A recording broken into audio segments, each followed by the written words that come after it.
and I'm going to also say this. In a way, we also have to acknowledge that just because these heroes don't exist in the DC and Marvel universe doesn't mean that they're not out there. Right. I mean, you can go to other publishing companies and find characters of your ethnic background. I mean, you get of other countries and even independents where they're trying really hard to appeal to everyone, which is what I think comic books should do. But sometimes we get such tunnel vision when it comes to Marvel and DC that unless it happens in Marvel and DC, it doesn't matter. But hey, Dynamite's doing Zorro, and I like it. I like it. They've got some top-notch talent working on that. And I think that Marvel is trying really hard to make the Black Panther work. They're making the character, trying to make it relevant here. And I actually kind of like, looking at this #1 issue here, I kind of dug this little recap that it did in the back, even though I really wish they hadn't charged the extra $1 for it. So, but still. And look, they even put this was really cool. You said that they should do this, do a reading checklist. Oh, they did of do it. Things that you should read to get caught up on what's going on with the Black Panther. Different trades and stuff like that. That's pretty funny that I mentioned. Yeah, that. you mentioned that. Look at that. Someone at Marvel was actually listening to you. Maybe. So that's kind of creepy, actually. But again, tell us, viewers, what is it that we're looking for in our heroes? Are we looking for universally appealing characters? Or are we looking for people that we can relate to? Or is it a little of both? But then where do you draw the line? Because quite frankly, I mean, I've seen the Black Panther written in the past as kind of a stereotype. Yeah, well, I mean, as much as I like the New Blue Beetle comic, I think it tried to push it too far, like that this that he was guy Spanish? was Mexican. I'm Mexican, and yeah, I liked it, but it just tried to push it too far. Right. And then having the all Spanish issue, right? Although it was Which cool, pissed off it was a lot of people. Yeah, it was a gimmick.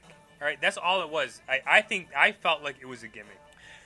Yeah, I could see that. I mean, I myself liked it because you have a lot of first generation Mexicans that are in America now that aren't reading English. Mm-hmm. So if you can give them that book and they can read it, that's their kind of their gateway into this character.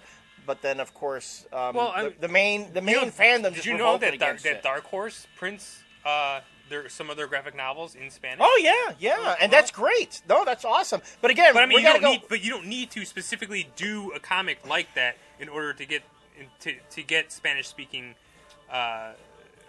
Spanish literate folks in to buy your books. That's an argument that can be made both ways. And the Marvel did the same thing with that Fantastic Four special, where the Thing went to Puerto Rico for the Chupacabra. But see, that was different though because they had it in English and Spanish. Yeah, you could buy them both. Whereas the Blue Beetle was only in Spanish, and then they had the English text in the back, the script.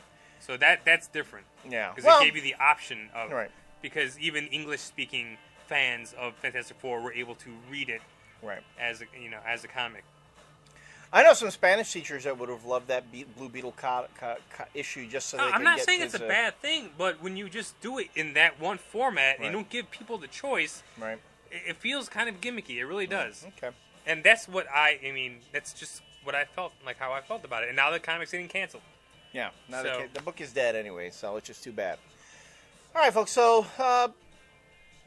this is all something that came about from us reading your comments. And like I said, we read all the comments on the board, and I got to say I'm really, really impressed with what goes on. We have a very small group of people that have very interesting and intelligent conversations, and I prefer that way more to some of the stuff I see going on other YouTube channels, whereas people doing 3 or 4 shots, laughing at each other and flaming each other and stuff. I'd like to think that that's not what what these segments are about, and we respect all your opinions, and we hope that you know that and respect other people's opinions too, because we don't always agree. I know, Jose and I don't always agree. You guys should see some of the stuff we talk about when the camera's not rolling and how we sometimes have it out. But hey, I know you guys you tune in for him, so I can't lose him for anything. So Kind of stuck with me. He's stuck. All right, folks, we're going to end this segment on that, and when we come back, we may or may not have last rants.